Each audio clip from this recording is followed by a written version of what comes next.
রতনপুর থেকে সিরাজপুরে যাইবারও রাস্তা দেখো কি পর্যন্ত খারাপ হয়েছে। এটা দেখো গাছ হয়েছে ভুরকির লাগান দেখো গাছ দেখায় মানুষ যাইতে আপ ডাউন করতে কিনা দেখায়। এটা সড়ক খুদিয়া একবারে সাড়ে সর্বনাশ করলেছে, মানুষের মারতেও কই না সাড়ে সর্বনাশ, তো পুরা সাড়ে সর্বনাশ হয়ে গেছে কিটা সড়ক। ও দেখো পাত্তর হবাই হইগু ফেলাই তোয়া, হবাই হইগু ফেলাই তোয়া, অবাই বাঙ্গা, হবাই গাত, অবাই গাড়া দেখায়।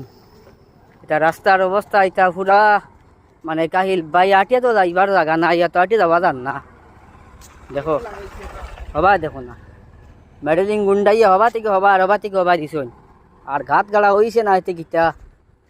তো মানুষ এইটা দেখায় নি অবস্থা দেখো কিলা ঘাত গাড়া হয়েছে। দেখো গাড়ি চালাই তো যাইবার ক্ষমতা নেই রে ভাই, আটিয়ে তো যাইতাম দূরের কথা, কিন্তু আটিয়ে তো যাবা তো মুশকিল। ও দেখো ড্রামে মনে হয় 500 লিটার পানি ধরছে, কি যা থোড়ো গাত আটিয়া আটিয়ার যাইতে এখানে দেখাই দেখাই যাই।